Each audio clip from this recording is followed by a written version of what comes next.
चल बच्चा करे बेटा होमवर्क करे पढ़ाई हम लोग बेटा। तो देख हम लोग मास एनर्जी इक्विवेलेंस है ना बेटा, यहां तक पहुंच गए थे। ठीक है, चलो आगे बढ़े बेटा। देखा जाए बाइंडिंग एनर्जी, देखा जाए बच्चा अब बाइंडिंग एनर्जी। ठीक है, तो देख बेटा हम लोग लास्ट क्लास में यहां तक पहुंचे थे बेटा हम लोग कि सिस्टम में जो मास होता है बेटा, वो न्यूक्लियस का मास जो होता है वो कैलकुलेटेड मास से कम होता है ना बेटा। बोलो, न्यूक्लियस का एक्चुअल मास कम होता है, कैलकुलेटेड मास ज्यादा होता है ना बेटा। और बोलो इस डिफरेंस ऑफ मास को क्या बोलते हो बताओ, इस डिफरेंस ऑफ मास को क्या बोलते हो? बोलो बेटा, मास डिफेक्ट है ना। हमने कहा था बेटा कि ये मास डिफेक्ट तो है, लेकिन मास डिफेक्ट कितना है ना बेटा, और क्यों है, इसके बारे में हमने बात नहीं करी। ठीक है बेटा, ठीक है। तो अब बताओ, अगर मैं कहूं बेटा,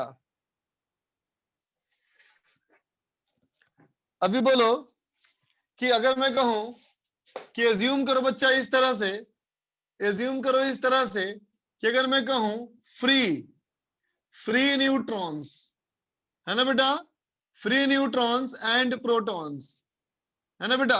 तो बताओ फ्री न्यूट्रॉन्स एंड प्रोटॉन्स है ना बेटा, न्यूट्रॉन फ्री हो प्रोटॉन फ्री हो, इसका क्या मतलब है? इसका मतलब ये है बच्चा कि न्यूट्रॉन और प्रोटॉन न्यूक्लियस से बंधा हुआ नहीं है, अभी न्यूक्लियस से आजाद है, मतलब न्यूक्लियस के अंदर नहीं है। ठीक है बेटा, अच्छा। अब मैं कहता हूं बेटा कि एक न्यूक्लियस है ना, ठीक है। तो बताओ इन दोनों में ज्यादा स्टेबल कौन है, इन दोनों में ज्यादा स्टेबल कौन है? न्यूक्लियस स्टेबल है या न्यूट्रॉन्स और प्रोटॉन स्टेबल है बेटा? न्यूक्लियस ना, नेचर में न्यूट्रॉन्स प्रोटॉन्स नहीं पाए जाते बेटा, नेचर में न्यूट्रॉन्स और प्रोटॉन्स नहीं पाए जाते है ना। क्या मिलते हैं? एटम मिलता है, मतलब न्यूक्लियस मिलता है ना। इसका मतलब ये जो हमारा न्यूक्लियस है बच्चा, है ना, ये जो हमारा न्यूक्लियस है ना बेटा, ये न्यूक्लियस हमारा क्या है? मोर स्टेबल है ना, ये ज्यादा स्टेबल है ना बेटा। ठीक है, इसका मतलब तो ये हुआ कि जब भी किन्हीं कारणों से, जब भी किन्हीं कारणों से जब ये बना होगा, क्या बना होगा? न्यूट्रॉन्स और प्रोटॉन्स है ना बेटा। तो ये न्यूट्रॉन्स और प्रोटॉन अपने आप इसमें कन्वर्ट हो गया होगा, बोलो बेटा, है ना। ठीक है, क्या कहेंगे? अपने आप कन्वर्टेड टू क्या हो गए? न्यूक्लियस है ना बेटा। तो अब बताओ, अगर ये अपने आप कन्वर्ट हुए है ना, तो क्यों हुए? तो क्या कहोगे? कोई भी रिएक्शन क्यों होता है? तो कहोगे बेटा अपने आप को स्टेबलाइज करने के लिए, अपने आप को स्टेबलाइज करने के लिए बेटा रिएक्शन होता है ना। तो मुझे बताओ, इस कंडीशन से इस कंडीशन में गया, इसका मतलब न्यूक्लियस या सिस्टम पहले के मुकाबले में ज्यादा स्टेबल हो गया बेटा, है ना। अब सोचो, अगर पहले के मुकाबले में ज्यादा स्टेबल हुआ, तो बता बच्चा, स्टेबल होने के लिए एनर्जी रिलीज करना पड़ता है या गेन करना पड़ता है? बोलो बेटा, रिलीज करना पड़ता है, बिल्कुल सही बात। क्या किया होगा इसमें? एनर्जी रिलीज किया होगा, बोलो बेटा, है ना। क्योंकि स्टेबल इक्विलिब्रियम क्या होता है? स्टेबल इक्विलिब्रियम क्या होता है? मिनिमम एनर्जी है ना बेटा। ठीक है, इसका मतलब ये कंफर्म हो गया है ना बेटा कि यहां से यहां बनने में क्या होगा बच्चा, इसमें एनर्जी रिलीज हुआ होगा, है ना। ठीक है, और अगर हम आइंस्टीन्स मास एनर्जी इक्विवेलेंट की बात करें, तो एनर्जी रिलीज का मतलब एनर्जी लॉस्ट। तो एनर्जी लॉस्ट का मतलब क्या हो गया बच्चा, बोलो? एनर्जी लॉस का मतलब क्या हो गया? मास लॉस्ट। बोलो बेटा, क्या हो गया? मास लॉस्ट। तो फिर लेफ्ट साइड और राइट साइड में मास ज्यादा किसका होना चाहिए? बोलो बच्चा, लेफ्ट और राइट कंपेयर करो, मास ज्यादा किस में होगा? लेफ्ट में, है ना। इसलिए मास डिफेक्ट आता है ना बेटा, मास लॉस्ट हुआ है ना। और इसी के वजह से क्या होता है बच्चा? Causes mass defect. समझ में आया बेटा कि मास डिफेक्ट का कारण क्या है ना। तो इसका मतलब क्या है? जिसमें जितना ज्यादा मास डिफेक्ट होगा बेटा, इसका मतलब वो उतना ज्यादा एनर्जी रिलीज किया। बोलो बेटा, बात समझ में आया ना बेटा? और इसी मास डिफेक्ट की वजह से ये स्टेबल है, उसी मास डिफेक्ट की वजह से ये स्टेबल है। बोल बेटा, बात समझ गया ना? है ना? तो इसमें स्टेबिलिटी ज्यादा है, इसका मतलब इसमें मास डिफेक्ट ज्यादा है ना? और मास डिफेक्ट, एनर्जी लॉस, इसी के वजह से बंधा हुआ है, नहीं होता तो अलग हो जाता, है ना बेटा? तो जिस एनर्जी की वजह से न्यूक्लियॉन्स आपस में बंद करके न्यूक्लियस फॉर्म करते हैं, that is called binding energy. ठीक है बच्चा, बात समझ गया? So binding energy is the energy lost during formation of nucleus. ठीक है बच्चा? तो चलो बाइंडिंग एनर्जी के डेफिनेशन की बात करें तो क्या कहेंगे बेटा? Binding energy, binding energy is क्या है? तो कह सकता है बेटा, it is the amount of energy lost, है ना बेटा? कब लॉस हुआ? तो कहेंगे ड्यूरिंग फॉर्मेशन ऑफ न्यूक्लियस। क्या बच्चा? न्यूक्लियस के फॉर्मेशन के दौरान जो एनर्जी लॉस हो गई वही बाइंडिंग एनर्जी है। ठीक है बच्चा? ठीक है। दूसरा पॉइंट, दूसरा पॉइंट यू भी तुम कह सकते हो बेटा, है ना, कि इस एनर्जी को, जितना एनर्जी वो लॉस किया, है ना बेटा, किसके लिए? किसके लिए? स्टेबल करने के लिए, है ना बेटा? अब सोच के बताओ, जितना एनर्जी वो लॉस किया है बेटा स्टेबल होने के लिए, अगर उतना एनर्जी हम वापस दे दें उसको तो क्या होगा? न्यूक्लियस टूट जाएगा बेटा, है कि नहीं? तो क्या कहोगे? Amount of energy required to dismantle the nucleus completely, है ना बेटा? कंप्लीटली डिसमेंटल कर दिया, इसका मतलब क्या हुआ? कि सारे न्यूट्रॉन्स प्रोटॉन को अलग कर दो, सारे न्यूट्रॉन्स प्रोटॉन्स को अलग करने, है ना बेटा? ठीक है। इसको तुम ये भी कह सकते हो, energy by which, energy by which, है ना बेटा, न्यूक्लियंस आर बाउंडेड टुगेदर, है ना बेटा? तो तुमसे कोई पूछे कि बाइंडिंग एनर्जी क्या है ना, तो बेटा ये तीन डेफिनेशन में से तुम कोई भी एक बोल दो, तीनों का तीनों सही है ना? ये तीनों बातें बोलने की जरूरत नहीं, कोई एक ही बात बोल दो, समझ में आ जाएगी बात। ठीक है, नोट कर ले बच्चा। सुमित बोलो बेटा। सर वो टेस्ट में वो क्वेश्चन आया था ना, chain of length L and mass per unit lambda वाला, जिसमें फोर्स अप, सर उसमें एफ जो आपने अपथ्रस्ट लिखा था वो सर वाली इक्वेशन समझ नहीं आई। F thrust equals to dm by dt v relative. हाँ बेटा, क्योंकि थ्रस्ट जो है ना वेरिएबल मास सिस्टम में है बेटा, चेन जी जब सर। ऊपर आ रहा है, चेन जो ऊपर जा रहा है बेटा, तो चेन का मास बढ़ रहा है ना? यस सर, बढ़ रहा है। चेन का मास बढ़ रहा है तो वेरिएबल मास सिस्टम हुआ ना बेटा ये, यस सर। है ना? वेरिएबल मास सिस्टम है, इसका मतलब थ्रस्ट फोर्स लगेगा, फॉर्मूला होता है ना DM by T into be relative, अच्छा अच्छा ठीक है सर। हाँ है ना? और सर वो हाँ बोलो। सर वो आपने एक इम्पल्स वाला क्वेश्चन भी था ना सर, उसका आंसर 40 आ रहा है। अच्छा, तो हो सकता है मैंने कैलकुलेशन मिस्टेक किया होगा, चेक कर लेना कैलकुलेशन में। जी सर।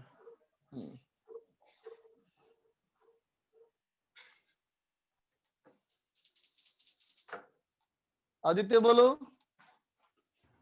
सर आप अभी जैसे बताए कि मास डिफेक्ट का रीजन लॉस ऑफ एनर्जी है, हाँ बच्चा, लेकिन आपने कल ये भी कहा था कि हमने जहाँ तक का साइंस पढ़ा है उस लेवल पर एक्सप्लेन करना पॉसिबल नहीं है। इस किस चीज रीजन को?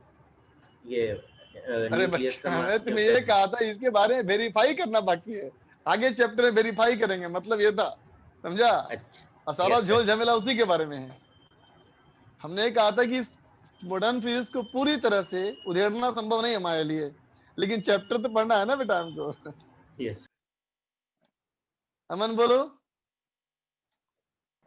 सर ये एनर्जी तो ज्यादा है ना सर, क्योंकि सर अपन ने कल जो सोल्व किया था उसके अंदर अपन ने E अपॉन सी स्क्वायर किया था, जो सी स्क्वायर हाँ वेलोसिटी ऑफ लाइट। तो हाँ, सर ये तो बहुत ज्यादा होती होगी सर, कितनी होती होगी?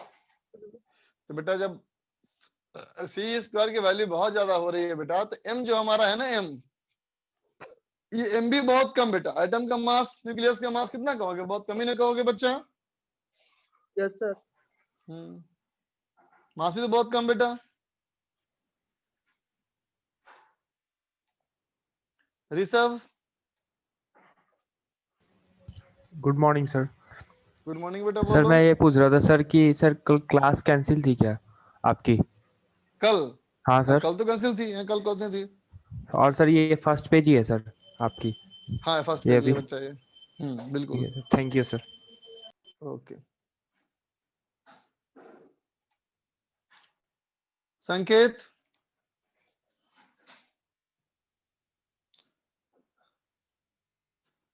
संकेत बोले बेटा।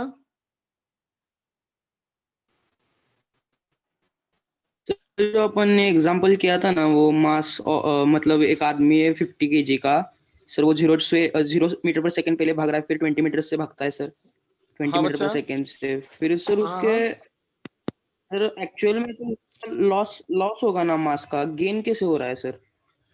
लॉस क्यों हो रहा है बेटा? कैसे कहा तुमने? सर क्योंकि अगर हम मतलब काइनेटिक एनर्जी देखें तो मतलब हाँ सर हाँ मास का हाँ लॉस होगा सर, गेन कैसे होगा सर? बेटा, क्या कहा था हमने? सर मास उल्टा और कैसे हो रहा एनर्जी है इक्विवेलेंट है। आइंस्टीन? तो बेटा मास जब आदमी दौड़ा तो यस उसकी सर, काइनेटिक एनर्जी घटा या बढ़ा? बड़ा सर। बढ़ गया ना। अगर काइनेटिक एनर्जी बढ़ गई बेटा, इसका मतलब यस एनर्जी सर। बढ़ी। एनर्जी बढ़ने के लिए क्या करना पड़ेगा? Yes sir. मास बढ़ेगा ना। ठीक। Yes sir. Yes sir. Yes, thank you sir. Om बोलो बेटा। सर वो मैं बोल रहा था कि अगर आज एक्सरसाइज 2 पार्ट 1 का डिस्कशन आज की जगह कल कर चलेगा क्या? 30 क्वेश्चन है सर, एक दिन में नहीं हो पाते। तो कोई बात नहीं, आज नहीं कल करते हैं डिस्कस। अच्छा, आज क्या दिया था मैंने होमवर्क? एक्सरसाइज 1 पार्ट 1 ना? सर एक्सरसाइज 1 कंप्लीट और exercise 2 part 1 complete. Exercise 1 part 3 complete, जो 2 है ना पार्ट मैथ 1 का कॉलम, कंप्लीट। वो हाँ, तो एक्सरसाइज एक्सरसाइज आज 1 में मैथ का आज एक्सरसाइज 1 करेंगे डिस्कस, 2 नहीं करेंगे। ठीक है, 2 कल सर करेंगे। इसमें तो बस मैथ द कॉलम। ठीक, कर लेंगे। क्या लिखे हो? हर टेस्ट के बाद क्या लिखे हो? बोलो, पूरी बात बोलो। चला गया ये। नवदीप। सर मैं ये पूछ रहा था सर, ये एनर्जी और मास का रिलेशन सिर्फ थ्योरेटिकल है कि एक्सपेरिमेंटल भी है? एनर्जी और मास का रिलेशन थ्योरेटिकल है तो कि करना चाहते हो एक्सपेरिमेंटल भी अपने है? आप में कॉन्सेप्ट है या मेजरमेंट भी है? ये बोलना चाहते हो क्या? हाँ यस तो सर। बेटा यहां तक पहुंचने के बाद अगर तुम कर रहे हो बात, फिर तो तुम्हें नहीं करना चाहिए ना बेटा। अभी हम लोग क्या बोल रहे हैं कि मास कैलकुलेट किया, मास एब्जॉर्ब किया, डिफरेंस आया तो मास डिफेक्ट है। वो है ना बेटा, वो है ना प्रैक्टिकली, है ना? तभी तो बात हो रही है। तो देख बेटा, अगर हम कहें बाइंडिंग एनर्जी, तो बाइंडिंग एनर्जी की वैल्यू क्या हो गई? बाइंडिंग एनर्जी ऑफ न्यूक्लियस की वैल्यू क्या हो गई? क्या बोलेंगे बेटा? बी। बी इक्वल टू क्या बोलेगा? क्या पढ़ा था हमने? जितना एनर्जी बचा लॉस किया। एनर्जी कैसे लॉस किया? मास के रूप में। तो मास डिफेक्ट अगर डेल्टा एम है, अगर मास डिफेक्ट बेटा डेल्टा एम है, इसका मतलब डेल्टा एम मास लॉस कर दिया, डेल्टा एम मास के बराबर एनर्जी लॉस कर दिया। तो बी बराबर क्या होगा बेटा? डेल्टा एम इंटू सी स्क्वायर। समझा बेटा? बी बराबर डेल्टा एम इंटू सी स्क्वायर, है ना बेटा? जिसमें मास डिफेक्ट ज्यादा है, इसका मतलब वो ज्यादा बाइंडिंग एनर्जी है, उसको तोड़ने के लिए ज्यादा एनर्जी लगेगा। ठीक है बच्चा? अब बताओ, मान लो फॉर एग्जाम्पल मैं ये कहूं बेटा, इमेजिन करो कि एक हीलियम का न्यूक्लियस है बेटा, है ना? एक और हीलियम का न्यूक्लियस है। और एक और हीलियम का न्यूक्लियस है। हमारे पास हीलियम के 3 न्यूक्लियस हैं, है ना, ठीक है, और तीनों का जो मास है अलग अलग पाया गया। जैसे मान लो इसका मास है 4.02 AMU, इसका मास है 4.018 AMU, इसका मास है 4.008 AMU, है ना बेटा। तो बताओ इन तीनों में न्यूक्लियस 1, न्यूक्लियस 2, न्यूक्लियस 3, है ना बेटा। बताओ इसमें सबसे ज्यादा स्टेबल कौन है? बोलो बच्चा, इसमें सबसे ज्यादा स्टेबल कौन है? 3, जिसका मास सबसे कम है बेटा। इसका मतलब उसने सबसे ज्यादा एनर्जी लॉस किया, और जिसने सबसे ज्यादा एनर्जी लॉस किया इसका मतलब वो सबसे ज्यादा स्टेबल है। बोलो बेटा, राइट ना? बात समझे?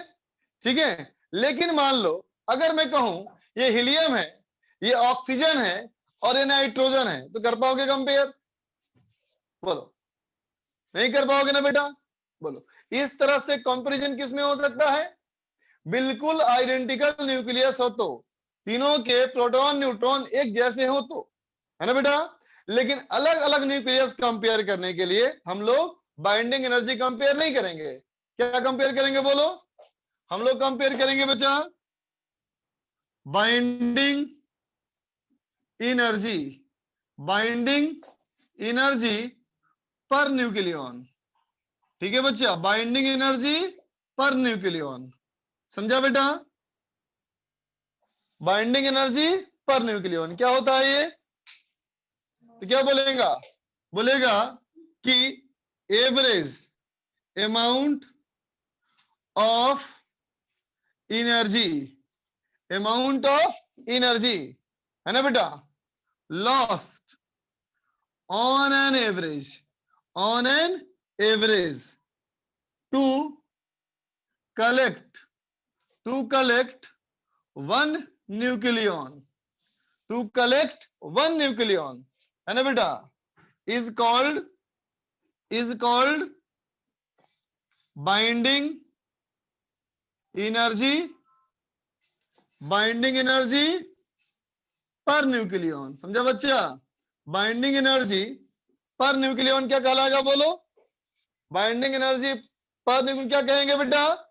कहेंगे क्या कि ऑन एन एवरेज एक न्यूक्लियन को कलेक्ट करने के लिए, ठीक है। जैसे मान लो, जैसे इमेजिन करो बच्चा कि तेरे को हीलियम का न्यूक्लियस फॉर्म करना है, तेरे को हीलियम का न्यूक्लियस फॉर्म करना है। तो बच्चा हीलियम के न्यूक्लियस में क्या होगा? 2 न्यूट्रॉन और 2 प्रोटॉन होगा ना बेटा। चल देख, तो एक न्यूट्रॉन, एक प्रोटॉन और एक प्रोटॉन, ठीक है बेटा। इन सबको जोड़ करके मुझे बनाना है न्यूक्लियस, मुझे बनाना है बेटा न्यूक्लियस, ठीक है। तो देख बेटा, अगर मैं इसको खींच के लाया, इस प्रोटॉन को खींच के लाया, है ना बेटा, तो मुझे कोई अट्रैक्शन रिपल्शन का सामना करना पड़ा या नहीं करना पड़ा? जल्दी बोलो। नहीं ना बच्चा, अभी तो यहाँ कुछ भी नहीं है, ब्लैंक है, कुछ भी नहीं करना पड़ा। तो कोई वर्क नहीं किया मैंने, कुछ भी वर्क नहीं हुआ। अब बताओ, दूसरा प्रोटॉन लेके आए, अब बताओ अट्रैक्शन रिपल्शन का सामना करना पड़ा कि नहीं? करना पड़ा। तो बोलेंगे इसमें हमारा 0, है ना बेटा, और इसमें मान लेते हैं चलो 100 इलेक्ट्रॉन वोल्ट, इतना वर्क करना पड़ा हमको, ठीक है। अब चलो इसको लेके आया, बेटा, तो इसमें करना पड़ा वर्क हमको -20 इलेक्ट्रॉन वोल्ट, है ना बेटा। इसको लेके आया, यहां करना पड़ा हमको 40 इलेक्ट्रॉन वोल्ट, है ना बेटा, ठीक है। तो बताओ इस पूरे को जमा करने में टोटल वर्क डन कितना हुआ? मुझे टोटल वर्क डन कितना करना पड़ा? जल्दी बताओ। ये नेगेटिव है, ये पॉजिटिव है, क्या बोलेगा? 40 इलेक्ट्रॉन वोल्ट का वर्क करना पड़ा, है ना। इसका मतलब क्या है बच्चा कि इस न्यूक्लियस का, जो ये न्यूक्लियस बना, इसका बाइंडिंग एनर्जी 40 इलेक्ट्रॉन वोल्ट है। समझ गया? 40 इलेक्ट्रॉन वोल्ट है, ठीक है। अब बताओ इसमें कितने न्यूक्लियन जमा हो गए? कितने न्यूक्लियन जमा हो गए? 4। है ना बेटा। तो 40 इलेक्ट्रॉन वोल्ट का वर्क दे करके मैंने 4 न्यूक्लियन जमा किया। इसका मतलब बताओ एक न्यूक्लियन जमा करने के लिए ऑन एन एवरेज कितना खर्च करना पड़ा? तो क्या आएगा 10। 40 डिवाइड बाई 4, यही है बेटा क्या? Binding energy per nucleon. ठीक है, तो बाइंडिंग एनर्जी पर न्यूक्लियन क्या है? तो क्या आएगा? बाइंडिंग एनर्जी पर न्यूक्लियन को मैंने कहा बेटा बी नॉट, तो ये कितना होना चाहिए? तो क्या आएगा? B naught is equal to binding energy है ना बेटा, divided by atomic mass number, है ना बेटा। बाइंडिंग एनर्जी को अगर एटॉमिक मास नंबर से डिवाइड कर दोगे, है ना बेटा, यही हमारा होगा क्या? Binding energy per nucleon. समझ गया?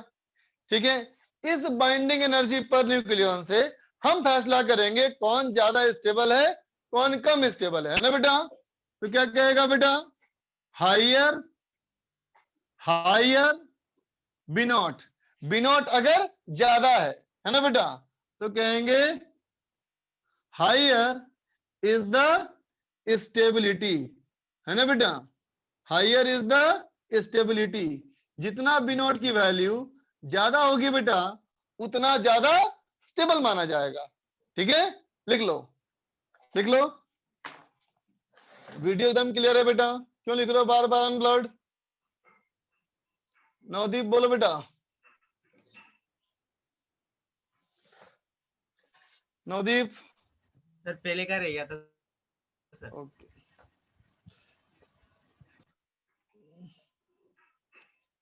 न्यूक्लियाइड फॉर्म क्या बोलना है बेटा?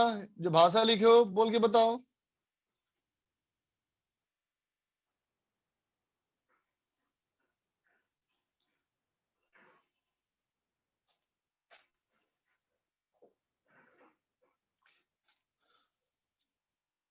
आदित्य बोल बेटा। सर कल जो 11th के पीडीएफ अपलोड करने वाला था सर, कल बताना भूल गया था। मैं कोटा में रहता हूँ, तो किसी टीचर से जाके मिल सकते हैं उसके लिए? टीचर से मिल क्या होगा? टीचर के पास मतलब थोड़ी ना होगा सर, उसके पास जिसने हाँ, तो मिलो मतलब तुमको उनसे अगर। बात कर सकते हैं क्या अपलोड करने के लिए, ऐसा कुछ? हाँ, ऑफिस जाके बात कर सकते हो, बिल्कुल तो बात मतलब कर कोई सकते हो। स्पेसिफिक टीचर जिनसे बात कर सकते हैं या कोई टीचर से बात नहीं करना पड़ेगा, तुम चले जाना फर्स्ट फ्लोर पे, है ना, असेंबली रूम में। वो निशान ओके जी सर। वहां पे होंगे, उनसे बात करना, या फिर एसपीआई सर से बात करना। ठीक है, ओके सर, यही पूछा। Thank you sir. Okay okay. अबे बोलो।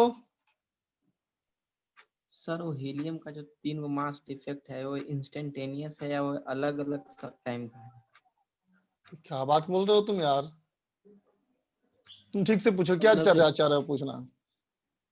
मतलब जो हीलियम का है जो 3 मतलब जो मास डिफेक्ट लिखे हैं ना, इसका 3 डिफरेंट एनर्जी है इसका।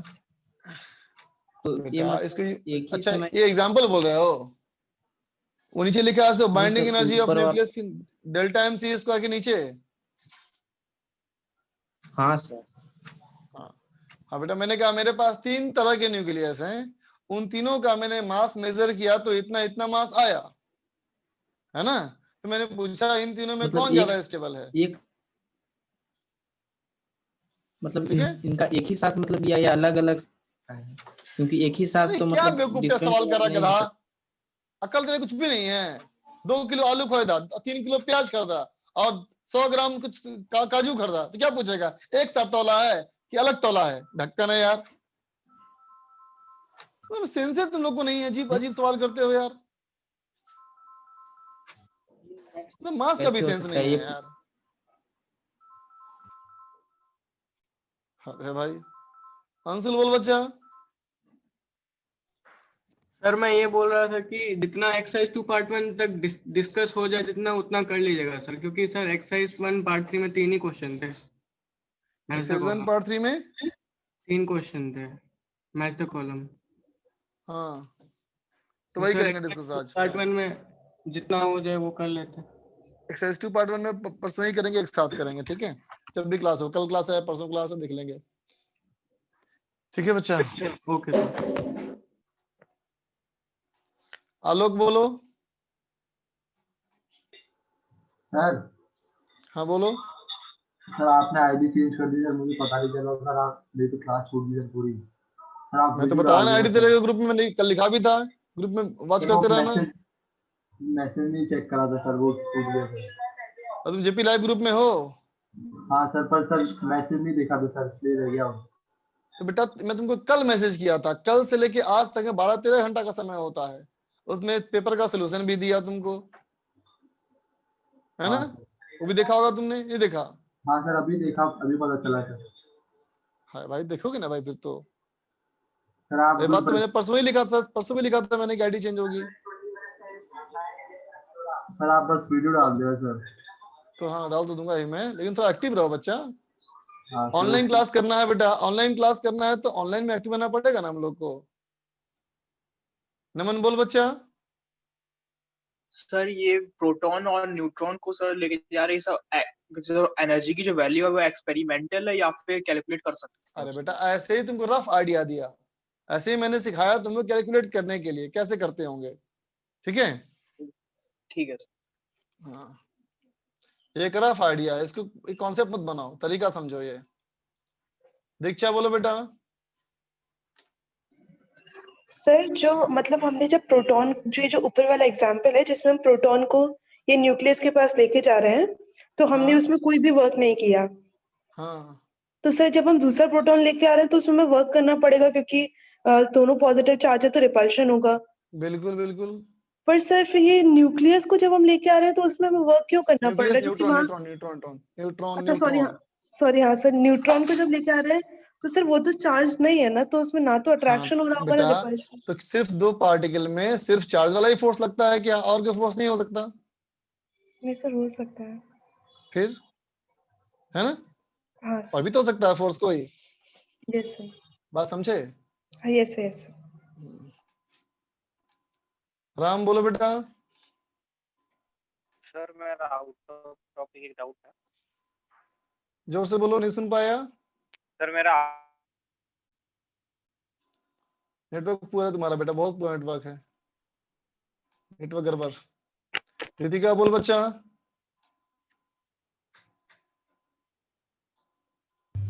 स्क्रीन ब्लर है। नहीं अभी तो एकदम क्लियर है, बीच बीच में होता है ब्लर, लेकिन हाँ अभी क्लियर है क्लियर है, एकदम स्क्रीन। अब क्लियर है। कुछ पूछना है बच्चा? ओके अग्रिम। कुछ नहीं सर, वो स्क्रीन पहले ब्लर आ रही थी उसी के लिए हाथ रेस किए थे। ओके बच्चा। ऋषभ। कुछ नहीं सर, वो स्क्रीन ही ब्लर आ रही थी, इस वजह से हाथ रेस किया था। Thank you sir. चलो कोई बात नहीं बच्चा, बात समझ गए बच्चा हम लोग, कि जिसमें बाइंडिंग एनर्जी पर न्यूक्लियन ज्यादा होगा बेटा वो ज्यादा स्टेबल होगा, ठीक है ना? चल देख तो एक देखा जाए क्वेश्चन बेटा। देखो बेटा सवाल कहता है देयर इज ए न्यूक्लियस, ये न्यूक्लियस है बच्चा, ठीक है? क्या है इसमें? ये बेटा है 4 और ये है 9, मतलब atomic number 4, atomic mass number 9, ठीक है बेटा? कहता है रेस्ट मास, कहता है बेटा रेस्ट मास ऑफ प्रोटॉन, है ना बेटा? प्रोटॉन का रेस्ट मास 1.00866 AMU, है ना बेटा? और रेस्ट मास ऑफ न्यूट्रॉन, है ना बेटा? मुझे एग्जैक्टली याद नहीं है, मैं ऐसे रफ दे रहा हूं, तुम्हें कैलकुलेशन सीखना है। ये बेटा 0.009 AMU, ठीक है बेटा? और mass of nucleus, mass of जो न्यूक्लियस है बेटा ये हमारा है 9.02 AMU, ठीक है बेटा? देखो गंदा बेकार हो, ऐसे ही रख, कैलकुलेशन आसान होगा। चलो ठीक है, तो कहता है फाइंड फर्स्ट पार्ट कहता है बेटा बाइंडिंग एनर्जी ऑफ न्यूक्लियस। ठीक है बेटा, न्यूक्लियस की बाइंडिंग एनर्जी बताओ और बाइंडिंग एनर्जी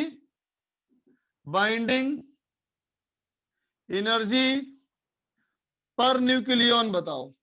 ठीक है ना। और कैलकुलेटर का पूरा इस्तेमाल करना है। ठीक है बेटा, बिना कैलकुलेटर के इस्तेमाल को सही नहीं माना जाएगा।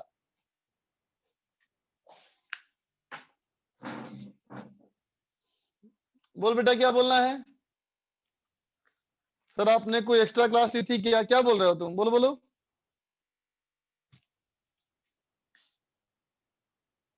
अरे बोलना रे, क्या लिखे हो? लिखते हो खाली, बोलो। बोल सकते नहीं क्या? बात तो मैं करता ही हूं। नहीं बोल रहा है। राहिल बोलो।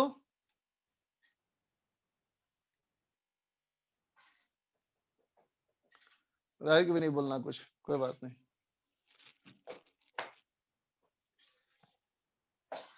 आलोक। हाँ सर, मतलब आपने एक तो पिछली क्लास कैंसिल करी थी, उसके बाद कोई क्लास तो नहीं ले ली ना सर आपने? तुम कौन से बैच में हो? पीबी स्टार में हो कि पीए स्टार में हो? मैं पीबी स्टार में हूँ सर। हाँ, पीबी स्टार में कल क्लास कैंसिल हुई थी, पीए स्टार वालों की कल क्लास हुई थी। और उसके बाद सर आज की क्लास हो रही है? हाँ, उसके बाद आज ही क्लास है। संडे के बाद मंडे, मंडे के बाद ट्यूसडे। मंडे क्लास कैंसिल हुई, ट्यूसडे क्लास हो रही है ना? सर वो मैसेज नहीं चेक करा sir. Thank you sir.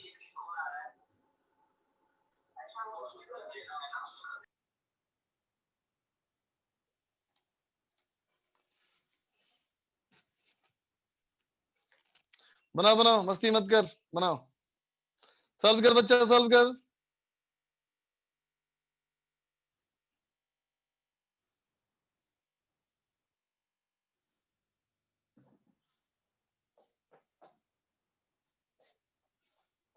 C square की वैल्यू 931.5। हाँ UP Guruji, Guruji from UP, बोलिए। कुछ बोलना है आपको?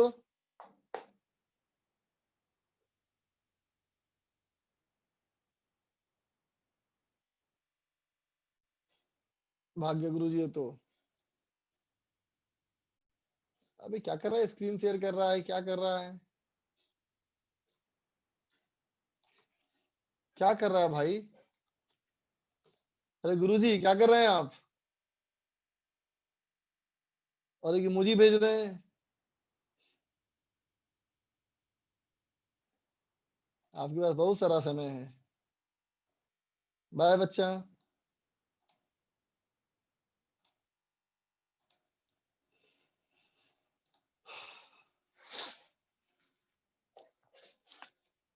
राम बोलो।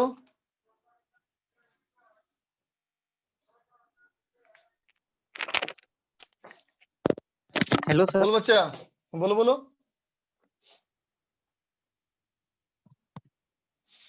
बोलो राम।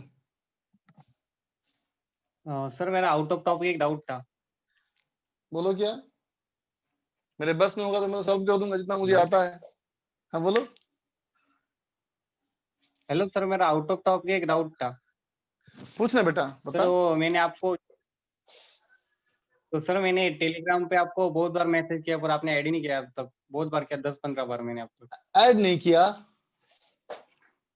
अच्छा ये बता मुझे बेटा, ये ग्रुप ठीक ठीक मानता हूँ, मैं तेरी बात मानता हूँ, लेकिन मेरे एक सवाल का जवाब देना बेटा।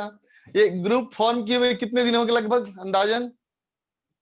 नहीं सर, मैं मतलब पिछले 1.5 महीने से कर रहा हूँ। नहीं तो मैं ऐसे ही बोल रहा हूँ, मैं कनेक्ट ऐसे करके आपके ऐसी बात कर रहे हैं हम लोग। ये ग्रुप बहुत कब दिन से? हो गए। काफी दिन हो गए होंगे ना? ठीक है। अब तू सोच, बहुत दिन अभी भी मुझे हर दिन महीने हो आते गए हैं काफी। मैसेज, है ना? तो तू मुझे अपने सही नाम से एक बार फिर से मैसेज कर दे। मैं उन लोगों को रिस्पांस बहुत कम देता हूं जिनके नाम उल्टे पुल्टे होते हैं, है ना? सर मैं नाम अपना अगर रोल सही। नंबर भी भेजा था आपको। हाँ फिर नाम, जब रोल नाम ही देखूंगा नंबर और तो मैं अंदर मैसेज खोलूंगा ही नहीं मैसेज में, है ना? तुम क्या कर कि अपना नाम सही कर ले बेटा और फिर से लिख मुझे भेज दे, है ना? बात है बेटा, देख एक ही बात नहीं, इतने सारे मैसेज है ना, सारे बच्चे मैसेज करते हैं कुछ ना कुछ लिख करके। और सबको अगर मैसेज में ऑनेस्टली लिखना शुरू कर दूंगा तो मैं इतना समझू कि 24 घंटे भी कम पड़ जाएंगे उसके लिए, है कि हर मैसेज खोलने में कम से कम 1-2 मिनट समय तो लगता ही ना बेटा, तो मुझे फिर से मैसेज भर दे। अब अगर ऊपर आ जाएगा मैं खोलूंगा तो मैं ऐड कर लूंगा जब भी देखूंगा तो, ठीक है, यू डोंट वरी, भेजो मुझे। चल देख बच्चा मैं कर रहा हूँ, देखो बच्चा, तो देख बेटा मास हमारा जो दिया हुआ है ना बेटा, ये कौन सा मास दिया हुआ है? ये मास बेटा हमारा है ऑब्जर्व्ड मास। कितना है ऑब्जर्व्ड मास?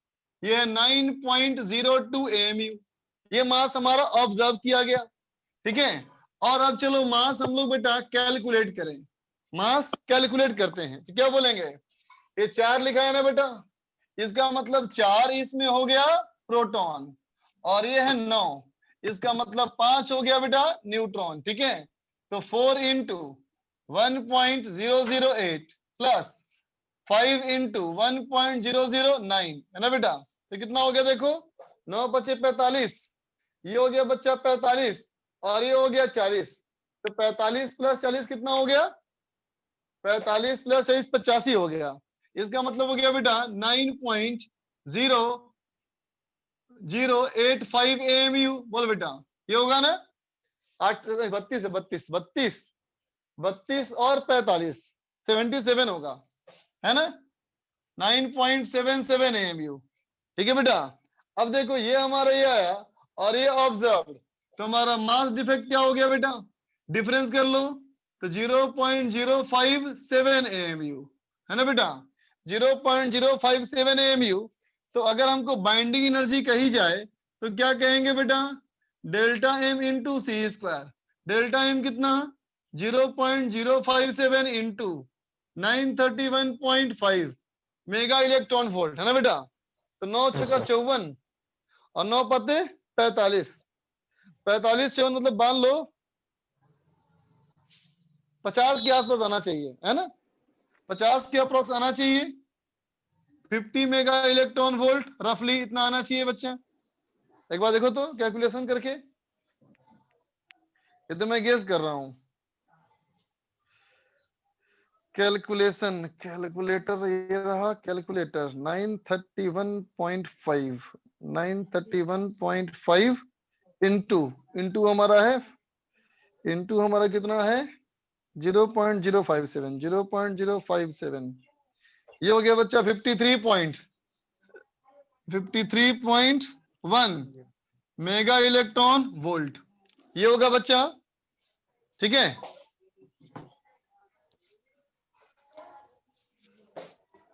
तो बोलो बेटा दूसरे पार्ट के लिए क्या हो जाएगा? बाइंडिंग एनर्जी पर न्यूक्लियन क्या होगा? बोलो बोलो क्या करोगे? इसको 53.1 को बेटा एटॉमिक मास नंबर से डिवाइड कर दोगे। एटॉमिक मास नंबर से डिवाइड कर दो, कितना आ जाएगा? हाँ अभी ब्लड आ रहा है बेटा, अभी ठीक हो जाएगा। देखो 9 पचे 45, 5.8 तो 5.9 मेगा इलेक्ट्रॉन वोल्ट आ गया बेटा, है ना। तो बी नॉट हो गया बेटा हमारा 5.9। अभी क्लियर हो रहा है स्क्रीन? कुणाल बोलो। सर वो पहले से ही घटा था तो जो डाउट था वो क्लियर हो गया। ओके बच्चा। कुछ बोलो। सर मुझे ये पूछना था, जिस हीलियम का सबसे कम मास था उसकी स्टेबिलिटी सबसे कम थी ना? फिर से बोलना। इसकी मास सबसे, हाँ जिस हीलियम एटम की मास सबसे कम था उसकी स्टेबिलिटी सबसे कम थी ना? कम थी नहीं बच्चा, उसकी जिसका स्टेबिलिटी मास सबसे कम थी था, ना? नहीं उल्टा सोच लिया तू। जिसका मास सबसे कम था वो सबसे ज्यादा स्टेबल था बेटा, डाटा चेक करो, सर समझा? जिसका मास सबसे कम उसका डेल्टा एम कम होगा सर, तो बाइंडिंग एनर्जी कम होगा तो स्टेबिलिटी कम होगी ना? डेल्टा एम कैसे निकाले हम लोग? M calculated minus M observe, है ना बेटा, ठीक है। अब सोच, जो एम कैलकुलेटेड है बेटा ये तो एक फिक्स वैल्यू है ना, बोलो ये तो वैल्यू फिक्स है ना बेटा, है ना। तब सोचो जिसका ऑब्जर्व्ड मास कम होगा उसका डेल्टा एम ज्यादा होगा ना बेटा, और डेल्टा एम ज्यादा होगा तो बाइंडिंग एनर्जी ज्यादा होगी। अब आया समझ में? Yes sir. Yes sir. बोलो इंटेल, इंटेल बोलो भाई।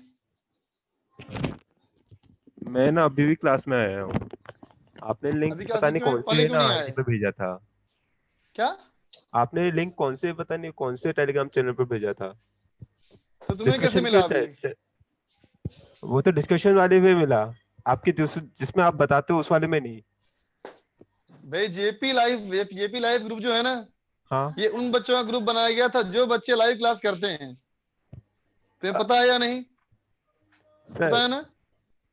हाँ, और आपने जो पहले बनवाया था वो तुम्हारा ग्रुप? बैच के ग्रुप था बेटा, ओ है ना। जेपी लाइव ग्रुप में सिर्फ मैं ही मैसेज करता हूँ और कोई मैसेज नहीं करता, जानते हो ना। सर तुम्हारे ग्रुप में क्या होते हैं, मैं मैसेज करता हूँ, बाकी सब भी करते हैं मैसेज, वो मैसेज गायब हो जाता है ओके ना। सर। मुझे कोई जोड़ी मैसेज पास करना होता है तो मैं जेपी लाइव ग्रुप पे ही करूंगा हमेशा। ओके ठीक सर। है, अभी तक आप कितने लिखा चुके हैं? ये दूसरा पेज होगा, ये दूसरा पेज दूसरा या है। तीसरा पेज होगा। हाँ ओके सर, आप अपलोड करेंगे ना? हाँ कर दूंगा बच्चा। तनवीर बोलो। सर मुझे जेपी लाइव ग्रुप में ऐड होना है, मुझे मैसेज पता। कर दो, मुझे मैसेज कर देना, ठीक है। ठीक है सर। देख बच्चा, अब चलो बात की जाए स्टेबिलिटी के बारे में।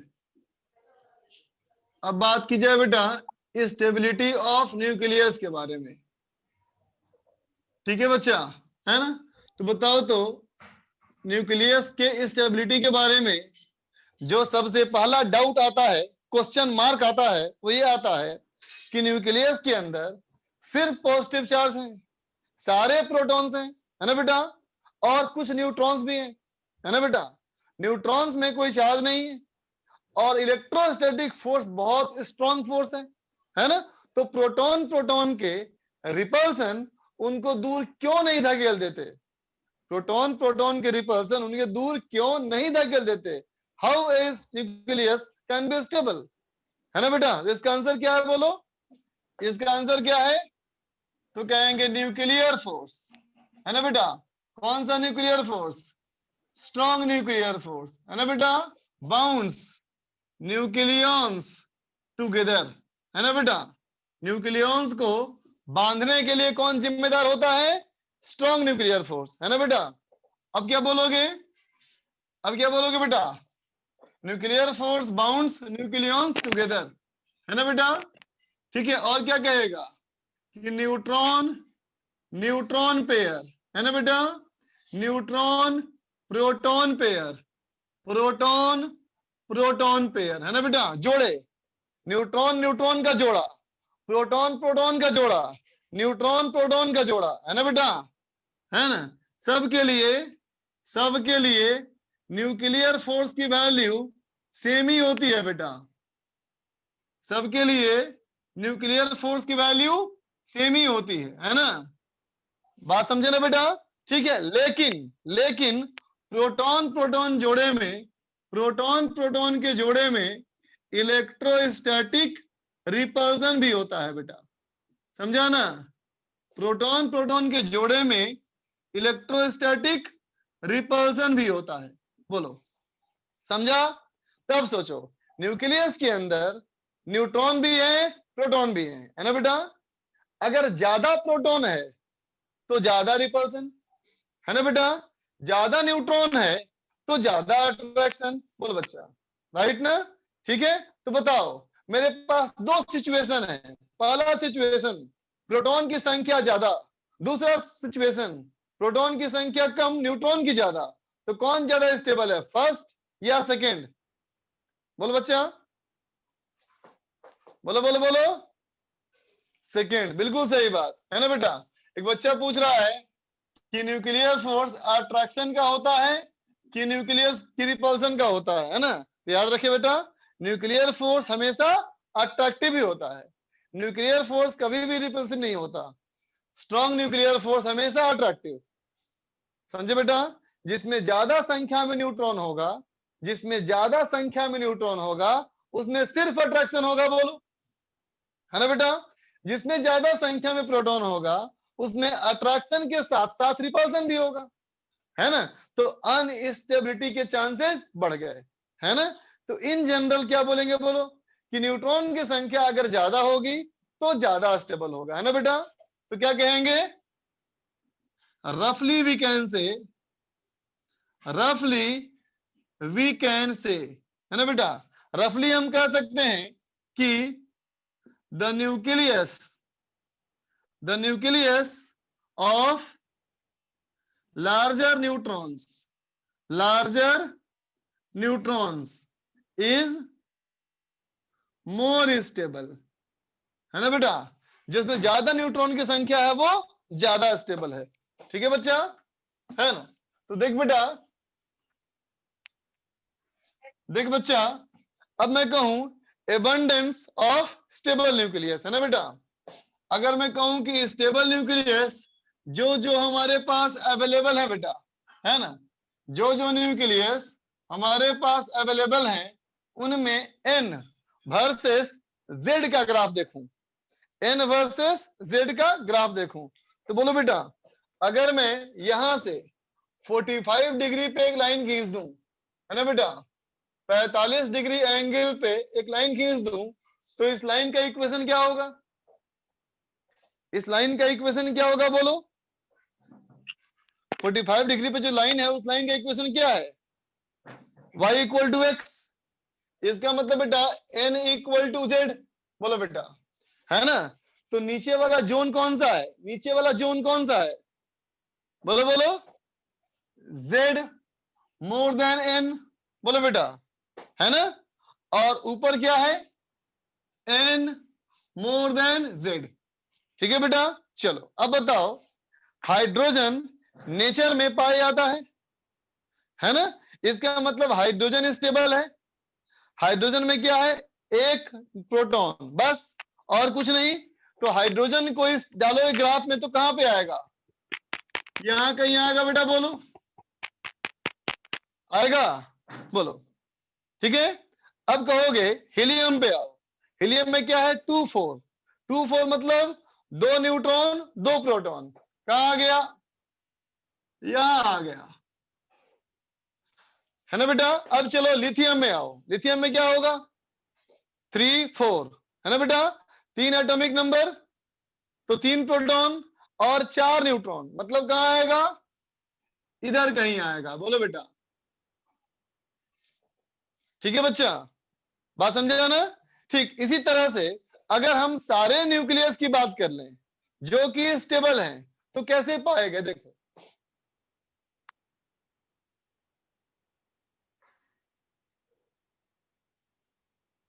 ऐसे ऐसे पॉइंट्स मिले, है ना बेटा, ऐसे ऐसे पॉइंट्स मिले, है ना बेटा, ऐसे ऐसे पॉइंट्स मिले, है ना। तो हम लोगों ने क्या कर दिया, देखो हमने क्या कर दिया, हमने कहा कि देखो ये जो हमारा लाइन है बेटा, ये जो हमारा लाइन है ना, और यहां से एक और लाइन खींच दिया ऐसे,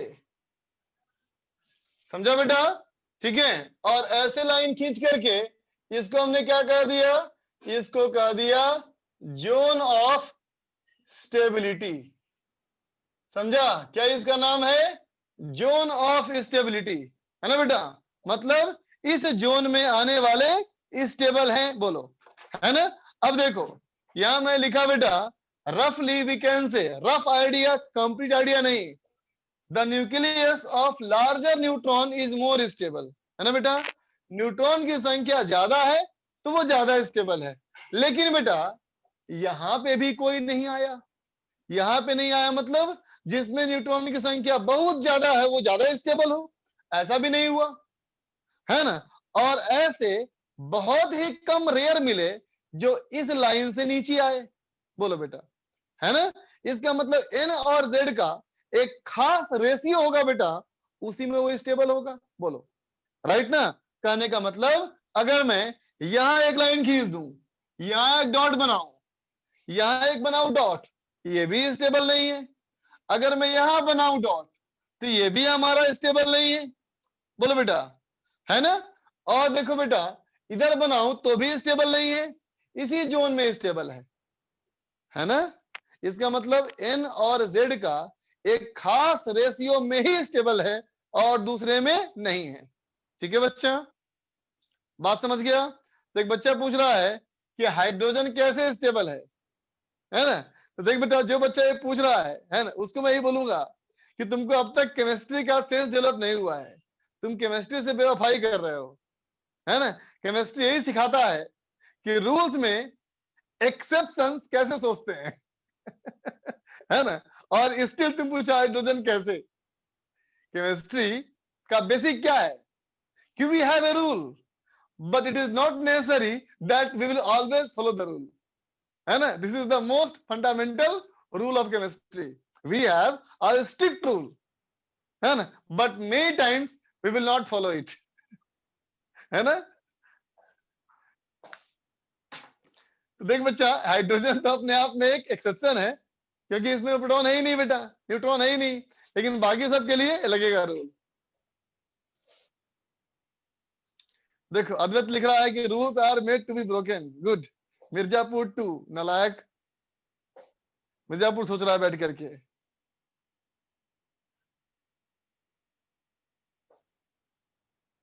जल्दी लिखो, थोड़ा सा ब्लड है स्क्रीन, थोड़ा साफ हो जाता है तो लिख लो फटाफट। Who is responsible for nuclear force? अरे बच्चा, न्यूक्लियर फोर्स के का वजह जो होता है ना बेटा, वो न्यूक्लियर स्पिन होता है। जैसे कि तुम इलेक्ट्रॉन में कहते हो ना plus half minus half spin होता है ना बेटा, उसी तरह से हमारा न्यूक्लियस के अंदर भी स्पिन होता है। एन क्या था बेटा? एन जेड क्या था? बदमाश। अगला देखो, अब देखो binding energy per nucleon versus a graph, है ना बेटा? जो न्यूक्लियस स्टेबल पाए गए उनमें क्या पाया गया?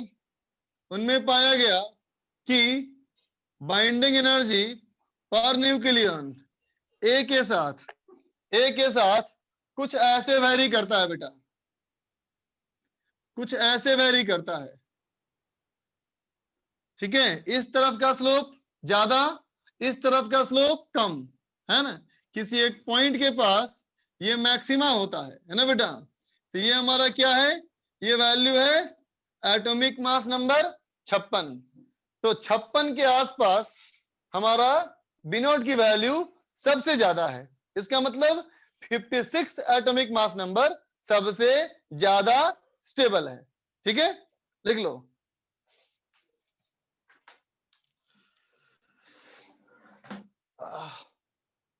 अरिजीत पूछ रहा है स्ट्रिंग होता है न्यूक्लियस में। अगर तुम बात बोल रहे हो बेटा, इसका मतलब तुमने कुछ पढ़ा है सुपर स्ट्रिंग थ्योरी, लेकिन ये आधी पढ़ी है, पूरी पढ़ो।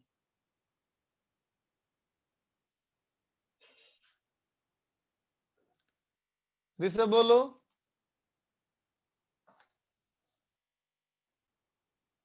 सर आपने इसके पहले एक लास्ट क्वेश्चन करवाया था ना सर, कनेक्शन लॉस्ट हो गया था इसलिए पूछ रहा हूँ। हाँ बोलो बोलो, तो सर क्वेश्चन कराया था। हाँ हाँ सर, बस इसके बाद यही है ना सर, वही पूछ रहा हाँ, था। उसके बाद यही है बेटा। ठीक है sir, thank you. Shwetashwa. Hello sir. हाँ बोलो। सर ये पूछना था सर कि ये प्रोटॉन और न्यूट्रॉन तो पार्टिकल फॉर्म में ही है ना न्यूक्लियस के अंदर? फिर से बोलो। प्रोटॉन और न्यूट्रॉन दोनों पार्टिकल फॉर्म में ही है ना? ऐसे मत सोचना न्यूक्लियस कभी के भी, अंदर, मतलब ऐसा मत सोचना। न्यूक्लियस के अंदर न्यूट्रॉन कैसा है ना, ठीक है, इसके बारे में सोचने की जरूरत नहीं। न्यूक्लियस एक पूरा एक मैटर समझो, है ना, जिसमें न्यूट्रॉन और प्रोटॉन को पहचानना मुश्किल ही नहीं, नामुमकिन है। समझ गया? तो सर ये सब जितनी हम लोग कैलकुलेशन किए हैं, ये किस आधार के बेसिस पे हुई है? बेटा तभी तो गड़बड़ हो रहा है, अगर वो तभी तो गड़बड़ हो रहा है। हम लोग न्यूट्रॉन प्रोटॉन मान के चल रहे हैं, लेकिन वो एक न्यूक्लियस है, तभी तो मास डिफेक्ट आ रहा है, तभी तो इतना एनालाइज करने की जरूरत पड़ रही है बेटा हमें, है ना? ये सारी बातें क्या सिखा रही है हम लोग को कि एक न्यूक्लियस का होना और न्यूट्रॉन प्रोटॉन का होना, ये बातें सेम नहीं है, दे आर डिफरेंट, है ना? यस सर, ये पूरा चैप्टर में ही सिखाएगा। संकेत बोल बच्चा। तो लास्ट वाला ग्राफ थोड़ा समझ में नहीं आया सर, नेट कनेक्शन गया था सर। लास्ट वाला ग्राफ सबसे नीचे वाला बी नॉट वर्सेस ए वाला। हाँ, उसमें समझना कुछ है ही नहीं, मैंने सिंपल ड्रॉ कर दिया ग्राफ कि जो भी स्टेबल न्यूक्लियस पाए गए बेटा, उन स्टेबल न्यूक्लियस में जब उनकी बाइंडिंग एनर्जी पर न्यूक्लियन और एटॉमिक मास नंबर ग्राफ बनाया गया तो ये पाया गया कि 56 के आसपास मैक्सिमा है। उसके पहले ग्राफ में स्लोप बहुत ज्यादा है और उसके बाद स्लोप बहुत कम है। ठीक है, तो देख बच्चा, इस ग्राफ में हमें एक बात तो एकदम क्लियर हो गई, एक बात तो हमें एकदम क्लियर हो गई बेटा कि मीडियम साइज के न्यूक्लियाई भाई एटॉमिक मास नंबर 56 के आसपास, मतलब बीच वाले साइज के न्यूक्लियाई है ना बेटा। बीच वाले साइज के जो न्यूक्लियाई है क्या है वो, बोलो बोलो बोलो, वो सबसे ज्यादा है बेटा।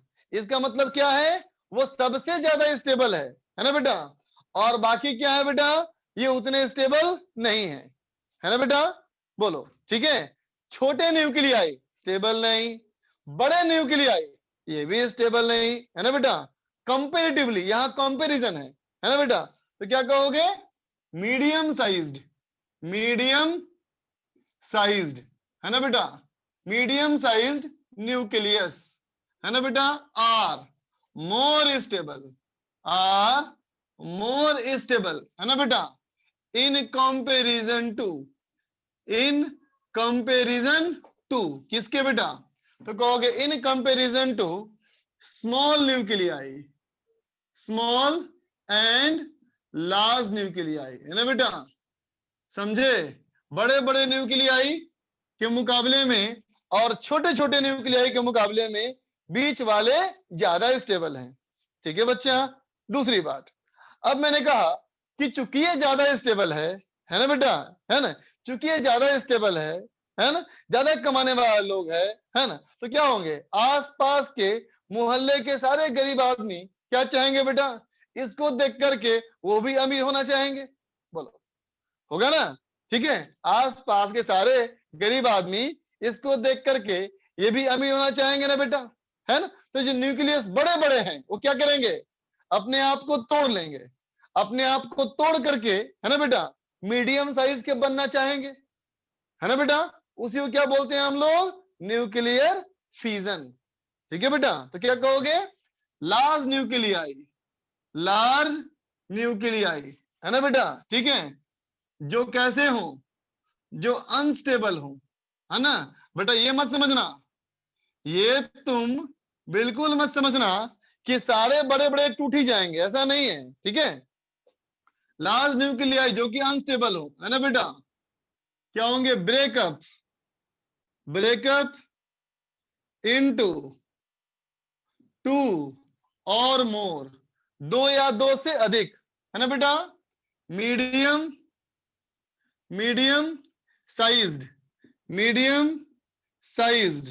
न्यूक्लियाई है ना बेटा, टू गेन स्टेबिलिटी है ना बेटा। स्टेबिलिटी गेन करने के लिए ऐसा करते हैं है ना बेटा। इसे क्या बोलते हैं, बोलो, इसका नाम बताओ। This event is called nuclear fusion. इसे क्या बोलते हैं, न्यूक्लियर फ्यूजन होता है। ठीक है बच्चा, है ना। अब वैसे ही सोचो, इधर क्या है, छोटे छोटे साइज के न्यूक्लियाई। छोटे छोटे साइज के न्यूक्लियाई क्या होंगे, छोटे छोटे साइज के न्यूक्लियाई क्या होंगे, वो जुड़ जाएंगे आपस में है ना बेटा। जुड़ करके अपने साइज को बड़ा करना चाहेंगे ताकि वो ज्यादा स्टेबल हो है ना बेटा। तो क्या कहेंगे, वेरी स्मॉल न्यूक्लियाई है ना बेटा, fuse together to gain stability है ना बेटा, टू गेन स्टेबिलिटी है ना बेटा। इसका नाम इज कॉल्ड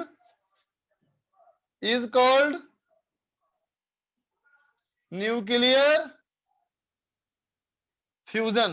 समझे बेटा, ये क्या है, न्यूक्लियर फ्यूजन है ना बेटा, ये क्या है, न्यूक्लियर फ्यूजन है। क्यों हो रहा है, स्टेबिलिटी गेन करने के लिए। कैसे गेन करेगा, एनर्जी रिलीज करके, है ना बेटा, ये भी रिलीज करेगा एनर्जी, ये भी रिलीज करेगा एनर्जी, है ना बेटा। मतलब सारा गेम प्लान क्या है, एनर्जी खर्च करने का है ना बेटा। सारा गेम प्लान बिजनेस प्लान, ये सब बिजनेस है, खर्च करने का पैसा, है ना। लेकिन ये कैसा है, ये है चना बेचने का बिजनेस। ये कैसा बिजनेस, चना बेचने का बिजनेस। और ये क्या है, जियो खोलने का बिजनेस, है ना। चना बेचने का मतलब बिजनेस क्या है, छोटा सा इन्वेस्टमेंट, छोटा सा इन्वेस्टमेंट करो और अच्छा खासा गेन करो, है ना। 100 रुपए लगाओ 500 रुपए कमाओ। ये क्या है, न्यूक्लियर फ्यूजन, है ना। इसको करवाने के लिए थोड़ी सी एनर्जी देनी पड़ेगी तुमको, और थोड़ी सी एनर्जी दोगे तो ये अच्छा खासा एनर्जी तुमको रिलीज करेगा, है ना। ठीक है, और ये क्या है बेटा, न्यूक्लियर फ्यूजन, ये है जियो का बिजनेस, है ना। मतलब इसको करने के लिए तुमको पता है कि तुम में करोड़ों करोड़ रुपए आने वाले हैं। हो सकता है इसके बाद तुम इंडिया के टॉप अमीर आदमी में आ जाओ, है ना। लेकिन इतना बड़ा बिजनेस खड़ा करने के लिए एक बहुत बड़ा इन्वेस्टमेंट करना पड़ेगा, है ना। पहले तुम्हें लोगों को 2-3 साल देना पड़ेगा कि फ्री यूज करो, है ना। जब फ्री यूज करते करते आग लग जाएगी तो सबका फिर पैसा ले लेना एक बार में। यही हमारा क्या है, न्यूक्लियर फ्यूजन। न्यूक्लियर फ्यूजन कब होता है, अपने आप नहीं होगा, इसको बहुत चाहिए एनर्जी। क्यों चाहिए बहुत एनर्जी, क्योंकि ये तो एटम होते हैं, है ना। जब एटम को पास लाओगे बेटा तो उसके इलेक्ट्रॉन में रिपल्सन होगा ना, है कि नहीं। तो उस रिपल्सन को ओवरकम करने के लिए क्या करना पड़ेगा, खूब जोर लगाना पड़ेगा। जब खूब जोर लगाओगे तो पास आएगा, और जब पास आएगा तो फ्यूज कर जाएगा, है ना। तो बेटा पहले उसको पास लाने के लिए तुमको अच्छा खासा एनर्जी देना पड़ेगा। बात समझ में आया। तो ये बड़ा बिजनेस है, हर कोई नहीं कर सकता, ये हर कोई कर सकता है, समझा बेटा। ठीक है ना। और एक और बिजनेस भी है, क्या, रद्दी का बिजनेस। कबाड़ी का बिजनेस।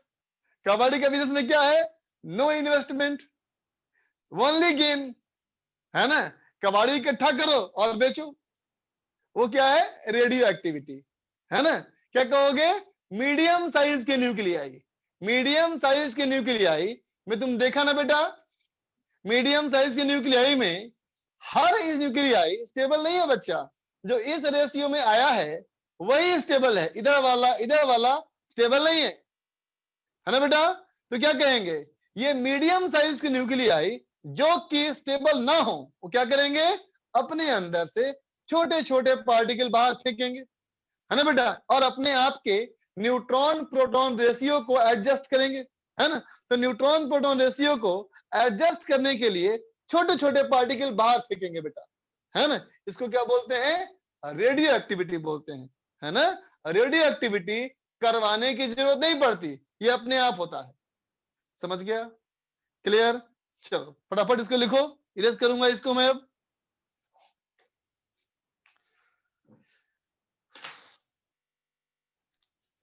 हाँ बेटा, सन में फ्यूजन होता है। Ambani most stable nucleus. Ambani is the most stable nucleus.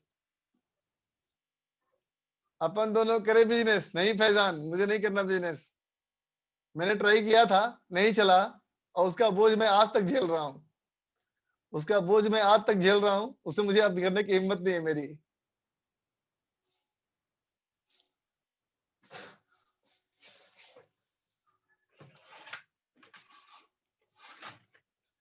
नहीं बेटा, चने का बिजनेस तो नहीं किया था, यही फ्यूजन करने की कोशिश की थी मैंने।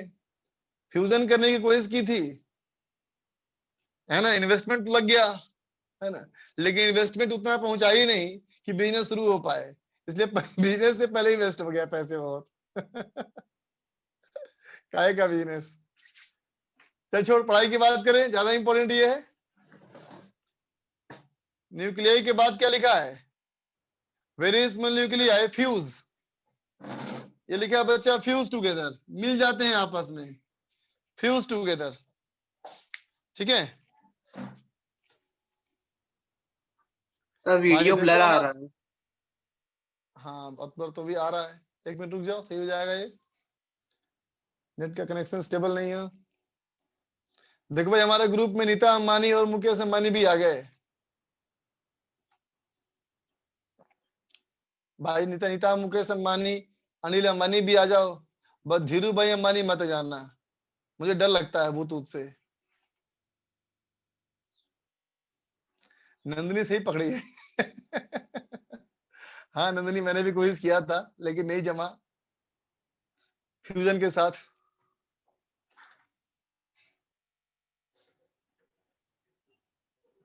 हर्षित लिख रहा है एक बार IITN तो पैसा ही पैसा।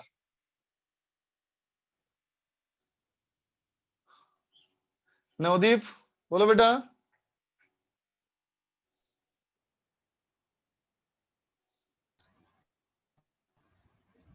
सर एक एक्सपेरिमेंट था, हाँ एक साइंटिस्ट ने किया था, मैकडूगल ने।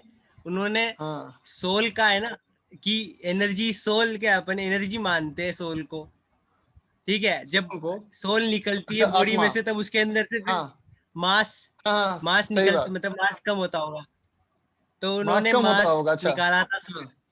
हाँ तो उनका बहुत पहले की बात है।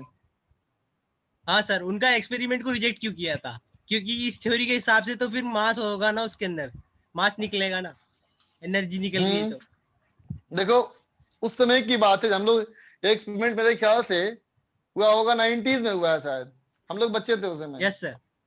हाँ 90s में हुआ था, उस समय मुझे याद है। उसके पहले एक और फेमस हुआ था एक्सपेरिमेंट उसी के आसपास, कि क्या किया कि एक आदमी जो है अपने लास्ट मोमेंट में क्या किया था, उसको एक ग्लास के एक बॉक्स में बंद कर दिया, है ना, ग्लास के एक बॉक्स से बंद कर दिया, और ये ऑब्जर्व करने के पॉइंट ऑफ व्यू से कि इसमें क्या बाहर निकलती है ना। हाँ सर। अब देखो क्या हुआ नहीं हुआ पता नहीं, लेकिन फेमस उस समय यही हुआ था कि जब ग्लास से बंद किया था तो जब आदमी डेथ किया ना तो उस ग्लास में क्रैक पड़ गया, उस ग्लास में क्रैक आ गया, है ना, ठीक है। तो फिर लोगों ने सोचा कि जरूर इसके अंदर से कोई मैटर जैसी चीज निकली है। चलो जब कोई मैटर जैसी कोई चीज निकली है तो क्या हुआ होगा, उसमें से कुछ मास निकला होगा, ऑब्वियस सी बात है ना। तो उसके बाद जो एक्सपेरिमेंट हुआ था, है ना, तो देख बच्चा पहली बात तो उसके बाद क्या हुआ, वो तो कहेंगे पिछले 20 सालों में बहुत लेटेस्ट डेवलपमेंट हुआ होगा, और हो सकता है कुछ बातें सामने भी आई हो जो हमें तुम्हें नहीं बताई गई, है ना। अच्छा। बहुत सारी बातें साइंस में ऐसी भी हैं बेटा, बहुत सारी साइंस में ऐसी बातें भी हैं जो बताई नहीं गई लोगों को, जैसे कि हाँ सर, पर ये थ्योरी के हिसाब से होना चाहिए ना। क्या थ्योरी के हिसाब से होना चाहिए ना सर ये। अब हमारी तुम्हारी थ्योरी तो वहीं तक है जहां तक हम लोग जानते हैं, है ना। तो हमारी नॉलेज के हिसाब से, हमारी नॉलेज के हिसाब से होना चाहिए। मास और इसके अंदर रिलेशन किसने दिया सर? मास एनर्जी का रिलेशन, हाँ किसने रिलेशन दिया? हमें तो पता है, इसने नहीं दिया था बेटा, तुम्हें कुछ और पता है क्या? दिया था मतलब, नहीं वही तो बोल रहा हूँ सर। तो ये तो पहले की बात है ना, ये तो आइंस्टाइन के बाद का है साइंटिस्ट। ये मैकडूगल तो उसके बाद क्या है, उसके बहुत बाद का है। लेकिन ये मत सोच कि जितनी साइंस में डेवलपमेंट हो चुकी है ना, जितने रिसर्च हो चुके हैं और उसके जो रिजल्ट आते होंगे वो हमें तुम्हें आम जनता को बताया भी जाए, नहीं, नॉट नेसेसरी। जैसे मान लो घर में एक बड़ा बुजुर्ग होता है बेटा, तो बड़े बुजुर्ग क्या बच्चों को सारी बातें शेयर करते हैं? नहीं बताते, नहीं करते ना। खासकर वो बातें शेयर बिल्कुल नहीं करते जिसकी वजह से उनके संस्कार खराब हो जाएं। संस्कार का मतलब क्या? Basic believes, basic knowledge. बोलो, संस्कार का मतलब ही होता है ना। हाँ लेकिन नहीं तो वैसे जो जिम्मेदार साइंटिस्ट लोग हैं, जिम्मेदार तो लेबोरेटरी है ना, कोई नई डेवलपमेंट होती है जो हमारे पीछे के साइंस को एकदम तोड़ मरोड़ दे, हो सकता है ऐसा, तो बातों को आसानी से डिस्क्लोज नहीं करते, है ना, उसको आसानी से डिस्क्लोज नहीं करते। सर ये ऐसी चीज अगर सर बताई जाए तो ये तो बहुत अच्छा है ना सर, और डेवलपमेंट होएगा साइंस में। बेटा डेवलपमेंट अभी देखो, अभी साइंस और क्या बोल सकते हैं उसको, अध्यात्म, है ना, ये अभी में अंतर बहुत बड़ा है ना। जब दोनों मिलेंगे तो जहां मिलेंगी उनका मेल कैसा होगा, कितना भयंकर होगा या कितना सिंपल होगा, नो वन नोज, है ना। सो हम तुम सिर्फ सोच ही सकते हैं, हाँ, हम अंदाजा भी लगा सकते हैं क्या हो सकता है। चलो अपने पार्ट पे आए हम लोग। तो देख बेटा अगला पॉइंट में क्या कहेंगे कि देख बच्चा मीडियम साइज न्यूक्लियाई, जो न्यूक्लियाई क्या है, मीडियम साइज के हैं, है ना बेटा, जो कि स्टेबल ना हो, है ना, विच आर नॉट स्टेबल, है ना बेटा। ठीक है, क्या करते हैं ये, रिलीज करते हैं, है ना बेटा, रिलीजेस स्मॉल पार्टिकल्स, है ना बेटा, छोटे छोटे पार्टिकल्स रिलीज करते हैं, alpha particle, beta particle, gamma photons, है ना बेटा, एलोंग विथ एनर्जी, पार्टिकल के साथ साथ एनर्जी भी रिलीज करते हैं, है ना बेटा। This event is called nuclear या कहें सिंपल, क्या कहते हैं बच्चा इसको, रेडियो एक्टिविटी, है ना बेटा, इसका नाम है रेडियो एक्टिविटी, है ना। और इसे करवाना नहीं पड़ता, ये अपने आप होता है, इसे करवाना नहीं पड़ता, ये अपने आप होगा। ठीक है बच्चा, ठीक है ना। तो देख बेटा इस बात को ध्यान रखो, है ना, कि किसी भी तरह का कोई भी न्यूक्लियर रिएक्शन हो रहा हो, किसी भी तरह का कोई भी रिएक्शन हो रहा हो, क्या कैसा भी हो रहा हो, हर रिएक्शन में कुछ कुछ रूल्स फॉलो होंगे स्ट्रिक्टली। ठीक है, जैसे कि सबसे पहला रूल कंजर्वेशन ऑफ चार्ज, है ना बेटा। ठीक है, न्यूक्लियर के रिएक्शन में ध्यान रखना, चार्ज हमेशा क्या होगा बच्चा, कंजर्व होगा। ठीक है ना। दूसरा कंजर्वेशन ऑफ मास और एनर्जी। मास अकेला कंजर्व नहीं होगा बच्चा, एनर्जी भी अकेला कंजर्व नहीं होगा, एनर्जी और मास में बैलेंस देखना पड़ेगा तुमको। ठीक है। तीसरा कंजर्वेशन ऑफ लीनियर मोमेंटम, है ना बेटा। एक्सटर्नल फोर्स इन्वॉल्व नहीं होता ना, तो हमेशा क्या होगा, मोमेंटम कंजर्व रहेगा। ठीक है। फिर कहोगे कंजर्वेशन ऑफ एंगुलर मोमेंटम, समझा बच्चा, एंगुलर मोमेंटम भी कंजर्व होगा, लीनियर मोमेंटम भी कंजर्व होगा। ठीक है बेटा। Conservation of total number of nucleon, है ना बेटा, न्यूट्रॉन्स प्लस प्रोटॉन, है ना, जितना पहले होना चाहिए उतना ही बाद में होना चाहिए, है ना बेटा। प्रोटॉन की संख्या न्यूट्रॉन की संख्या अलग अलग कंजर्व नहीं होगी, दोनों मिला के होगी कंजर्व। ठीक है, लिख लो, इतनी बातें हमेशा कंजर्व होगी। ठीक है बेटा। नवदीप बोलो बेटा। सर पहले का रहेगा सर, सॉरी। कोई बात नहीं, no problem at all. Naresh बात नहीं करनी, चलो कोई बात नहीं। हाँ अब डिस्कस करेंगे बच्चा।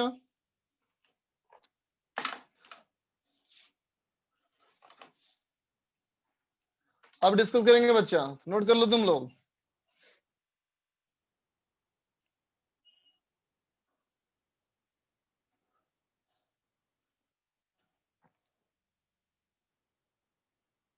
देखो मैंक लिखा है कि उस एक्सपेरिमेंट में सोल का मास 21 ग्राम मिला था उसको, मतलब डेथ करने से पहले और डेथ करने के बाद 21 ग्राम का डिफरेंस आया था मास में। वो तो मुझे याद नहीं बच्चा क्या आया था, लेकिन वो फेमस तो हुआ था एक्सपेरिमेंट उस समय, उसका रिजल्ट क्या था याद नहीं।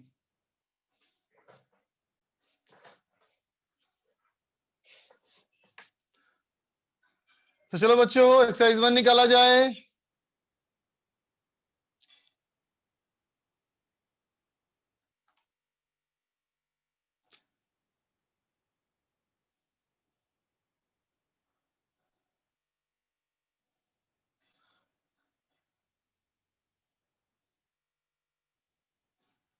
अच्छा पीवी स्टार में नहीं दिया था होमवर्क, ये पीवी स्टार में होमवर्क नहीं दिया था।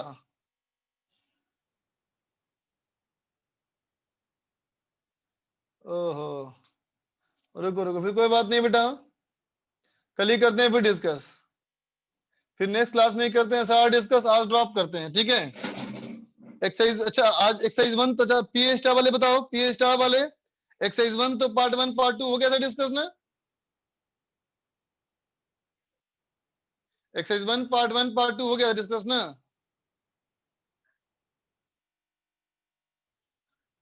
एक्सरसाइज 2 में दिया था ना, ठीक है। जेई मेंस वाला सेक्शन बाकी था एक्सरसाइज 1 का। चलो वो कर लेते हैं फिर, चलो जो एक सेक्शन बचा है बेटा वो कर लेते हैं, चाहे छोड़ो यार, अब नहीं क्लास में कर लेंगे, हटाओ, टाइम भी हो गया वैसे ज्यादा। चल देख बच्चा, नेक्स्ट क्लास में क्या करेंगे डिस्कस, होमवर्क में, नेक्स्ट क्लास में देखो बेटा, मॉडर्न फिजिक्स चैप्टर में हम लोग करेंगे एक्सरसाइज 1 का सेक्शन एच था ना, सेक्शन एच, एक्सरसाइज 1 में सेक्शन एच करना है बेटा हम लोग को, है ना, और एक्सरसाइज 1 का पार्ट 3 करना है डिस्कस, और एक्सरसाइज 2 का पार्ट 1 करना है डिस्कस, है ना। तो नेक्स्ट क्लास में थ्योरी को थोड़ी कम कर लेंगे हम लोग, डिस्कस ज्यादा करेंगे, ठीक है। चल बच्चा, bye, have a good day.